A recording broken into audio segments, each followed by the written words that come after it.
Hi hello everybody, welcome to my channel కొంచెం తెలుసుకుందాం. ఈరోజు మనం మన ఛానల్ ద్వారా UNESCO sites of India. UNESCO అంటే united nation educational, scientific and cultural organizations అండి. ఇది ప్రపంచంలోని అన్ని దేశాలలోనూ 193 దేశాలలో తమ వారసత్వ సంపదలని ప్రకటిస్తూ ఉంటుంది. యునెస్కో అనేది యునైటెడ్ నేషన్స్ ఐక్యరాజ్య సమితి ద్వారా ఆర్గనైజ్ చేయబడి ఒక ప్రత్యేక ఏజెన్సీ అన్నమాట. యునెస్కో మన దేశంలో కూడా చాలా హెరిటేజ్ సైట్స్ని గుర్తించింది. అవేంటో ఒకసారి మరి చూద్దాం. యునెస్కో భారతదేశంలో 3 రకాల సైట్స్ని గుర్తించింది. 3 రకాలు: cultural sites, natural sites and mixed sites. Cultural sites అంటే సంస్కృతి, సాంప్రదాయం, అంటే మన సాంప్రదాయబద్ధంగా మన మత ఆచారాలలో భాగమైన వాటిని కల్చరల్ సైట్స్గా భావించింది. న్యాచురల్ సైట్స్ అంటే న్యాచురల్గా ఫామ్ అయినవి, అవి మానవ ప్రమేయం లేకుండా ఫామ్ అయిన వాటిని న్యాచురల్ సైట్స్గా. మరియు మిక్స్డ్ సైట్స్ అంటే కల్చరల్ అండ్ న్యాచురల్ రెండింటిని కలిపిన సైట్స్ కూడా ఉన్నాయి. అవి ఏంటో ఒకసారి చూద్దాము. భారతదేశంలో టోటల్గా 40 యునెస్కో సైట్స్ ఉన్నాయి. మొదటిది వచ్చి ఆగ్రా ఫోర్ట్ని 1983లో వరల్డ్ హెరిటేజ్ సైట్గా గుర్తించారు. ఇది వచ్చేసి ఉత్తరప్రదేశ్లో ఉంది. మనం ఇక్కడ పిక్చర్లో చూడొచ్చు ఆగ్రా ఫోర్ట్. ఇక్కడ పిక్చర్లో మనం క్లియర్గా చూడొచ్చు ఆగ్రా ఫోర్ట్ని. అండ్ ఆగ్రా ఫోర్ట్ తర్వాత వచ్చేసి నెక్స్ట్ అజంతా కేవ్స్ మహారాష్ట్రలో ఉన్నాయి. అజంతా కేవ్స్ని 1983లో వరల్డ్ హెరిటేజ్ సైట్గా గుర్తించారు. అండ్ అజంతా కేవ్స్ తర్వాత archaeological site of Nalanda Mahavira and at నలందాలోని బీహార్లోని నలంద ప్రాంతంలో ఈ ఆర్కియాలజికల్ సైట్ని గుర్తించడం జరిగింది. నలంద మహావీరకి చెందిన ఇది ఒక సైట్. ఈ సైట్ని మనం పిక్చర్లో క్లియర్గా చూడవచ్చు. నలంద మనకి బాగా తెలిసిన ఒక విశ్వవిద్యాలయము, బట్ ఇది చాలా డ్యామేజ్ చేయబడింది. ఆ తర్వాత బుద్ధిస్ట్ మాన్యుమెంట్స్ అట్ సాంచి. మనం న్యాచురల్గా సాంచి స్తూపం అనేసి వింటూ ఉంటాము. సాంచి స్తూపం వచ్చేసి మధ్యప్రదేశ్లో ఉంది. ఇది 1989లో వరల్డ్ హెరిటేజ్ సైట్గా గుర్తించడం జరిగింది. Champaner Pavagadh archaeological park, Gujarat. ఈ సైట్ని వచ్చేసి 2004లో వరల్డ్ హెరిటేజ్ సైట్గా గుర్తించడం జరిగింది. గుజరాత్లో ఉంది Champaner Pavagadh archaeological park. And Chhatrapati Shivaji terminus మహారాష్ట్రలో స్పెషల్లీ ముంబైలో ఉంది ఛత్రపతి శివాజీ టెర్మినస్. ఇది 2004లో వరల్డ్ హెరిటేజ్ సైట్గా గుర్తించడం జరిగింది. Churches and convents at Goa. మనం ఇక్కడ పిక్చర్లో చూడొచ్చు డిఫరెంట్ టైప్స్ ఆఫ్ చర్చెస్ ఉన్నాయి. ఇది వచ్చేసి గోవాలో ఉన్నాయి. ఇవన్నీ కూడా గోవాలోనే ఉన్నాయి. ఇవి 1986లో మనకి గుర్తించడం జరిగింది. అండ్ ధోలావీరా హరప్పా సిటీ 2021 గుజరాత్లోని ధోలావీరా ప్రాంతాన్ని, ఇది హరప్పన్ సివిలైజేషన్లో ఒక ప్రాంతమైన ఈ సిటీ 2021లో వరల్డ్ హెరిటేజ్ సైట్గా గుర్తించారు. ఎలిఫెంట్ కేవ్స్ వచ్చేసి మహారాష్ట్రలో ఉన్నాయి. 1987లో వీటిని వరల్డ్ హెరిటేజ్ సైట్గా గుర్తించారు. మీరు పిక్చర్లో చూడొచ్చు ఎలిఫెంట్ కేవ్స్ని. అండ్ నెక్స్ట్ వచ్చేసి ఎల్లోరా కేవ్స్ కూడా మహారాష్ట్రలోనే ఉన్నాయి. Ellora caves, elephant caves, Ajanta caves ఇవన్నీ కూడా మహారాష్ట్రలోనే ఉన్నాయి. ఫతేపూర్ సిక్రీ, ఉత్తరప్రదేశ్. ఫతేపూర్ సిక్రీని మనం వరల్డ్ హెరిటేజ్ సైట్గా 1986లో గుర్తించారు. మీరు పిక్చర్లో చూడొచ్చు ఫతేపూర్ సిక్రీ యొక్క ఫుల్ పిక్చర్ ఇది. గ్రేట్ లివింగ్ చోళా టెంపుల్స్, తమిళనాడులోని చోళులు కట్టిన టెంపుల్స్ని వరల్డ్ హెరిటేజ్ సైట్గా గుర్తించారు. మీరు టెంపుల్ ఇక్కడ ఉన్నది వచ్చేసి బృహదీశ్వరాలయంతో పాటు ఇంకొక ఆలయం కూడా ఉంది. వీటిని 2 సార్లు వరల్డ్ హెరిటేజ్ సైట్గా గుర్తించారు. అంటే 2 టెంపుల్స్ని 1987లో ఒకసారి, 2004లో ఒకసారి. And group of monuments at Hampi కర్ణాటకలో ఉంటుంది. 1986లో దీన్ని వరల్డ్ హెరిటేజ్ సైట్గా గుర్తించారు. ఇవన్నీ కూడా మన కల్చరల్ హెరిటేజ్ సైట్స్ అండి. అంటే మన మత మరియు సంస్కృతి సాంప్రదాయానికి సంబంధించిన హెరిటేజ్ సైట్స్ అన్నమాట. Group of monuments at Mahabalipuram, Tamil Nadu. Mahabalipuram గురించి చాలామంది వినే ఉంటారు. తమిళనాడులో ఉంటుంది, చెన్నైకి దగ్గరలో ఉంటుంది. 1984లో ఈ మహాబలిపురంని వరల్డ్ హెరిటేజ్ సైట్గా రికగ్నైజ్ చేయడం జరిగింది. గ్రూప్ ఆఫ్ మాన్యుమెంట్స్ అట్ పట్టడక్కల్, కర్ణాటకలో ఈ ప్లేస్ని చాలామంది చూసారని అనుకుంటున్నాను, బట్ పెద్దగా రికగ్నైజ్ చేయలేదు ఇప్పటి వరకు కూడా ఎవరు. ఇది కూడా వరల్డ్ హెరిటేజ్ సైట్లో ఒకటి. 1987లో దీన్ని వరల్డ్ హెరిటేజ్ సైట్గా రికగ్నైజ్ చేశారు. హిల్ ఫోర్ట్స్ ఆఫ్ రాజస్థాన్ 2000 రాజస్థాన్లో ఉంటుంది. 2013లో దీన్ని వరల్డ్ హెరిటేజ్ సైట్గా రికగ్నైజ్ చేశారు. హిస్టరీ ఆఫ్ అహ్మదాబాద్, గుజరాత్లోని ఈ హిస్టారిక్ ప్లేస్ని కూడా వరల్డ్ హెరిటేజ్ సైట్గా రికగ్నైజ్ చేశారు. దీన్ని 2017లో గుర్తించారు.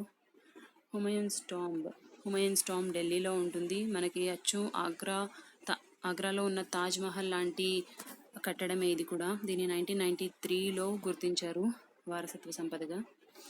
జైపూర్ సిటీ రాజస్థాన్ని 2019లో మనకి వారసత్వ సంపదగా గుర్తించారు. ఇక్కడ మనకి కనిపిస్తున్నది వచ్చేసి హవామహల్ మాత్రమే కాదు, ఇక్కడ చాలా కట్టడాలు ఉన్నాయి వరల్డ్ హెరిటేజ్ సైట్గా గుర్తించినవి.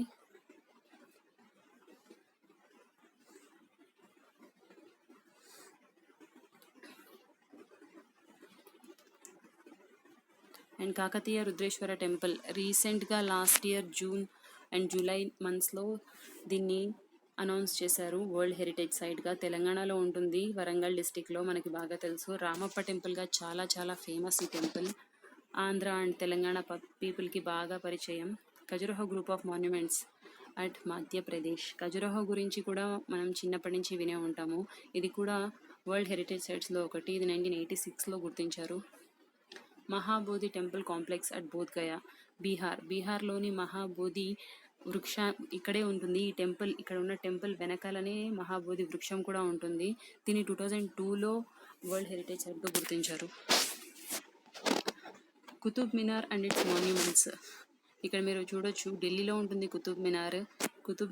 ఇక్కడ కనిపిస్తున్న ఒక పెద్ద పిల్లర్ అండ్ దాని పక్కన ఉన్న మాన్యుమెంట్స్ని 1993లో గుర్తించారు వరల్డ్ హెరిటేజ్ సైట్గా. Mountain railways of India. Mountain railways మనం చిన్నప్పటి నుంచి చాలా మూవీస్లో చూసి ఉంటాం ఇలాంటి ట్రైన్స్ని. టాయ్ ట్రైన్స్ అని బాగా ఫేమస్ ఇవి. మనం హిల్ స్టేషన్స్కి వెళ్తే బాగా కనిపిస్తాయి. మనం ఊటీ, కొడైకెనాల్ అండ్ ఇక్కడ షిమ్లా సైడ్ కానీ, మళ్ళీ అలానే వెస్ట్ బెంగాల్లో ఉన్న 1999, 2005, 2008లో వీటిని 3 times కూడా గుర్తించారు. రాణి కి వావ్ గుజరాత్లో ఉంటుంది. 2014లో దీనికి వరల్డ్ హెరిటేజ్ సైట్ గుర్తింపు లభించింది. చాలా చాలా లేట్గా లభించింది యాక్చువల్గా. ఈ ప్లేస్ చూడడానికి చాలా అత్యద్భుతంగా ఉంటుంది. అసలు ఆర్కియాలజీని చూసి ఎవరైనా సరే ఫిదా అవ్వాల్సిందే. Red fort Delhi. Red fort గురించి కూడా మనం చిన్నప్పటి నుంచి చూస్తున్నాము, వింటున్నాము. రెడ్ ఫోర్ట్ మనందరికీ బాగా పరిచయము. ఇండిపెండెన్స్ డే, రిపబ్లిక్ డే వస్తే ప్రైమ్ మినిస్టర్ అక్కడికి వెళ్ళి జెండా ఎగరేసేవారు, ఇప్పుడు కూడా అనుకోండి. బట్ 2007లో దీన్ని వరల్డ్ హెరిటేజ్ సైట్గా అనౌన్స్ చేయడం జరిగింది. Rock shelters at Bhimbetka, Madhya Pradesh. ఈ రాక్ షెల్టర్స్ వచ్చేసి బాగా ఫేమస్ మధ్యప్రదేశ్లో. ఈ భీంబెట్కా ప్లేస్లో ఉంటాయి ఇవి. ఇది 2003లో వారసత్వ సంపదగా గుర్తించారు. సన్ టెంపుల్ కోణార్క్ వచ్చేసి ఒడిషాలో ఉంటుంది. ఒడిషాలో 1984లో దీన్ని గుర్తించారు. తాజ్ మహల్ ఉత్తరప్రదేశ్ 1983లో దీన్ని వరల్డ్ హెరిటేజ్ సైట్గా గుర్తించారు. యాక్చువల్లీ తాజ్ మహల్ని గుర్తించిన తర్వాతనే హుమయూన్స్ టాంబ్ని వరల్డ్ హెరిటేజ్ సైట్గా గుర్తించడం జరిగింది. బట్ యాక్చువల్గా వచ్చేసి హుమయూన్స్ టాంబ్నే ఫస్ట్ నిర్మించారు. యాజ్ పర్ అవర్ హిస్టరీ ప్రకారము హుమయూన్స్ టాంబ్ ఫస్ట్ నిర్మించారు, తర్వాత తాజ్ మహల్ నిర్మించారు. The archaeological work of Le Corbusier and outstanding contribution to the modern movement. ఇది వచ్చేసి చండీగఢ్లో ఉంది.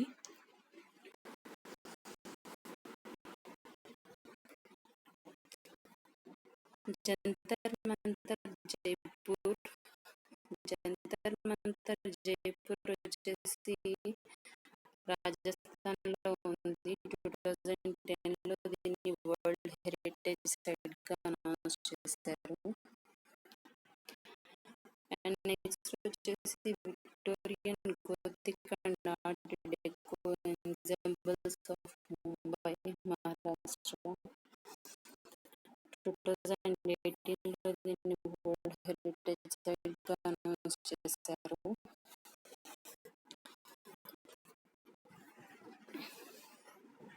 ఇక్కడి వరకు మనం చూసినవి వచ్చేసి కల్చరల్ హెరిటేజ్ సైట్స్. ఇప్పటి నుంచి మనం చూస్తున్నవి న్యాచురల్ హెరిటేజ్ సైట్స్ అన్నమాట.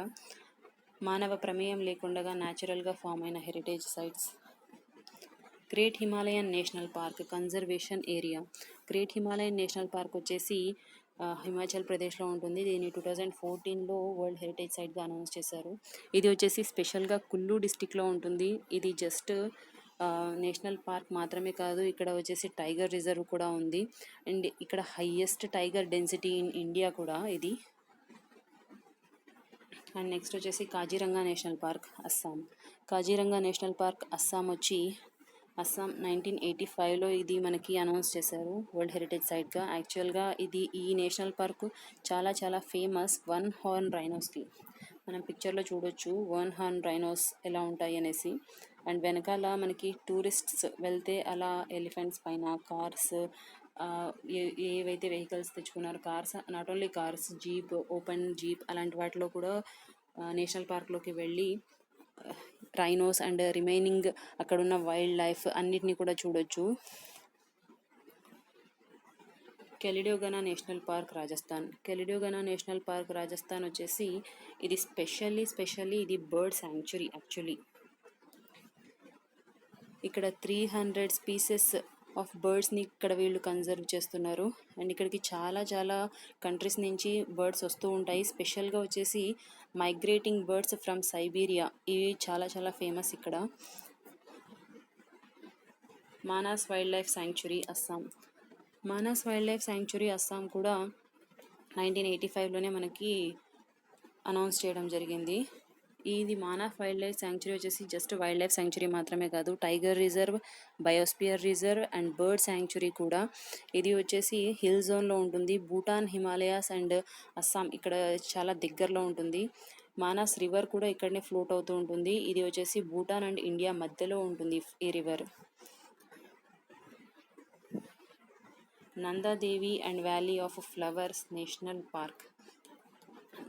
Nanda Devi national park and valley of flowers ఉత్తరాఖండ్లో ఉంటుంది. ఇది నందాదేవి నేషనల్ పార్క్ని 1988లో, వ్యాలీ ఆఫ్ ఫ్లవర్స్ని 2005లో ఇక్కడ అనౌన్స్ చేశారు వరల్డ్ హెరిటేజ్ సైట్గా. మీరు పిక్చర్లో చూడొచ్చు వ్యాలీ ఆఫ్ ఫ్లవర్స్. ఇది వ్యాలీ ఆఫ్ ఫ్లవర్స్, ఎన్ని రకాల ఫ్లవర్స్ ఉంటాయి.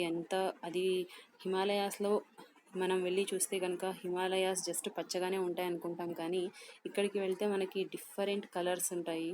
జస్ట్ రెయిన్బో మన పక్కనే ఉన్నట్టు అనిపిస్తుంది. Sundarbans national park west Bengal. Sundarbans national park west Bengal వచ్చేసి స్పెషల్లీ ఇక్కడ కన్జర్వ్ చేస్తున్నది వచ్చేసి బెంగాల్ టైగర్స్ని. Bengal tigers and gangetic dolphin and estuarine క్రొకడైల్ని కూడా ఇక్కడ వీళ్ళు కన్జర్వ్ చేస్తున్నారు. ఇది జస్ట్ నేషనల్ పార్క్ మాత్రమే కాదు, tiger reserve and biosphere reserve కూడా. దీన్ని 1987లో యునెస్కో రికగ్నైజ్ చేసింది. Western Ghats of Maharashtra, Karnataka and Kerala. Maharashtra, Karnataka, కేరళలో గుండా ఉండే వెస్ట్రన్ ఘాట్స్ని మన యునెస్కో వచ్చేసి వరల్డ్ హెరిటేజ్ సైట్గా గుర్తించింది 2012లో. మనం పిక్చర్లో చూడొచ్చు వెస్ట్రన్ ఘాట్స్ని.